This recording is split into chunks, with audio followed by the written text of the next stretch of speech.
God's people are to be willing sacrifices, living sacrifices. Turn with me to Romans chapter 12. Now keep your finger there at Leviticus. We're going to come back to it in just a few moments. But in Romans chapter 12, very familiar to most of you. You've heard me quote it, you've heard me say it, you've heard me read it. I've even probably preached from it before, or at least alluded to it in my preaching.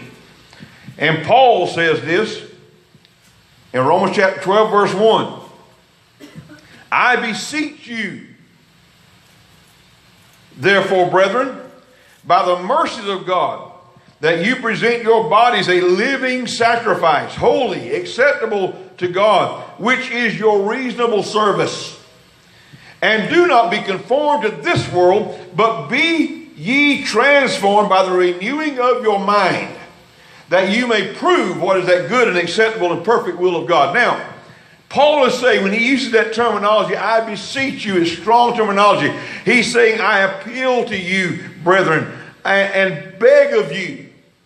I beseech you, I beg of you, I implore you, in view of all the mercies of God, he says, to present your bodies a living sacrifice. Listen, that verse right there throws out something I mentioned before. It throws out that doctrine, that belief about, well, it don't matter what I do in the body as long as my soul is saved. That Greek word comes up again. That ain't so.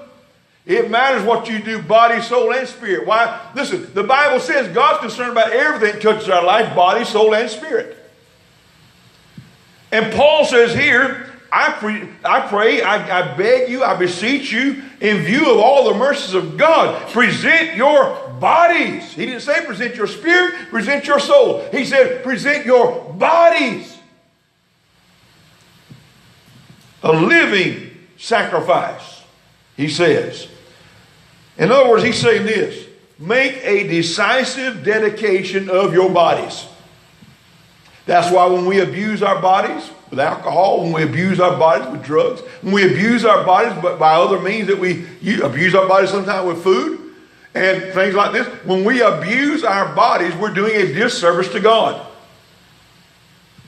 All of us, when we're guilty of that, we're doing a disservice to God. He says, make a decisive dedication of your bodies, presenting all of your members and faculties is what he's saying. It doesn't exclude soul and spirit, but he's specifically addressing body. Listen, because if your spirit is right and your soul is right, that should show itself forth or manifest itself in the flesh, in the body. I don't want to get nitpicking. I don't want to start debates over nitpicky stuff. I'm at an age now, and I realize you got to choose your battles wisely. You got to pick your battles pretty wisely. You know, I used to be one ready to battle at a heartbeat over anything, but now I've learned in my old age to choose your battles wisely. Some things ain't worth the effort of battling over. You know, I got my own opinion on tattoos. You got yours. I'm not going to harp and preach on it. I don't need to tell you what the word says about it. You should already know. I'm not going to go there today. I'm not going to harp and preach on that. That's between you and the Lord. You feel good with it, you go right on. I know what the Bible says about it.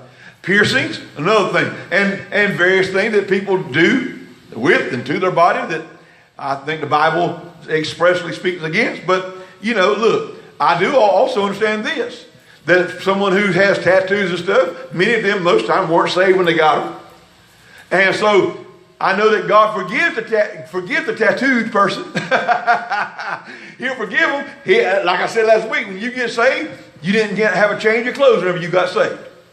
When you came down to an altar, wherever it was you got saved, when you gave your heart and life to Jesus Christ, you might have been wearing dark pants and a light shirt. You didn't get up with light pants and a dark shirt. You got up with the same pants and shirt you got up from the altar with that you went down to the altar with. So that didn't change. Same thing with tattoos. People get saved, the tattoos ain't going nowhere.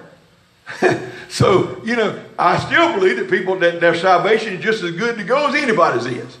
They may want to consider getting it removed, although that's painful and expensive, but that's them and the Lord. They have to deal with that themselves, between them and the Lord. So there's certain things we don't get hung up on. Certain things there's no need to get hung up on. There's no need to argue about it. Why am I going to argue with you about tattoo? You've already got it. Amen. You already got it. No need for me to go on with it. You've already got it. So, you know, bless your heart, move on. And so Paul says to present all of your faculties, all of your members, as a living sacrifice, holy, devoted, consecrated, dedicated, separated, sanctified, and well-pleasing to God, which is your reasonable service, which means your rational, intelligent service and spiritual worship.